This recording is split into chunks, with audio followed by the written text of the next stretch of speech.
put your arms around me, child, like when you bumped your shin.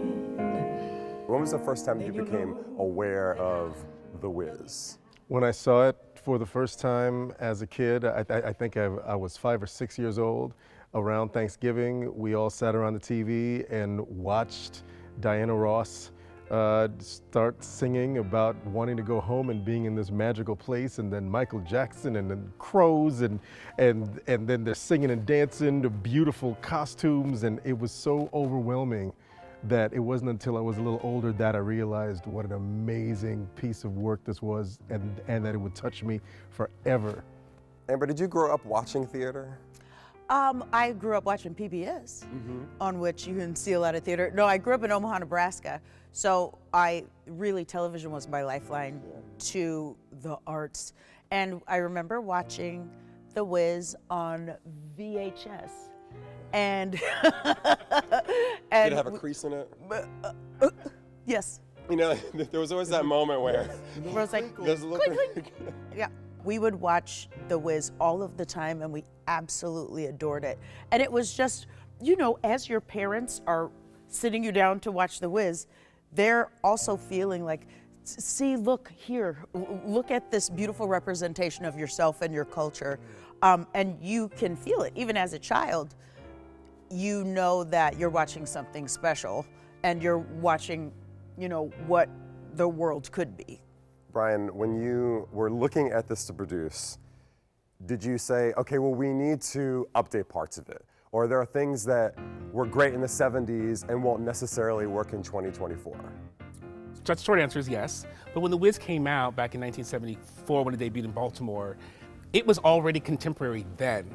It was contemporary, it was a show created of its actual time. And so the challenge now is finding the show that can be created for this time.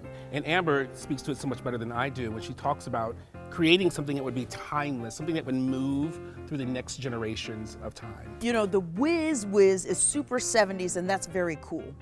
But what if the Wiz took place in no time? You know what I mean? So 50 years from now, you can still put on this exact version that we put up. 50 years ago, if you had put up this exact version, you'd still be fine. It did come from the 70s, so some stuff had to go. But most of it was, you know, the same perfect Wiz that we absolutely adore. Who do you identify with in the show? It doesn't have to be a character. Brian? Glinda. Oh, why? She moisturizes. But also, Glinda offers the most sage wisdom in the entire show to me. To believe in yourself. You know, so if you believe in yourself, then you can make time stand still. I love the Scarecrow because I love to see him at the end go, okay, you're right. I do have it together, and I can own that. Eveline. Oh, and here's why. No, I'm just kidding. No, I feel like I'm always a cowardly lion because he's so thrilled to be around other people. I think I love people as much as the cowardly lion does.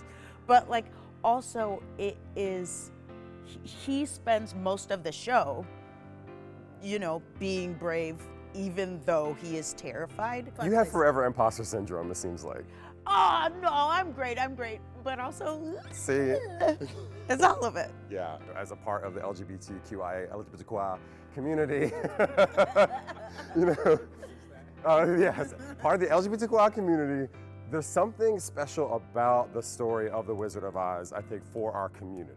I think that it is the message of finding your tribe, of found family. And just recently having come out as pansexual and having my family that I build around me is my found family. The people that are around me are the people that I choose to be with or that choose to love me, and we all grip arms just like Dorothy and the rest of the group. We all lock arms and we're going off together. So I think that's what that speaks to for so many people in the community. Don't lose that feeling. I don't want you to lose it. Baby, don't you ever losing, oh no.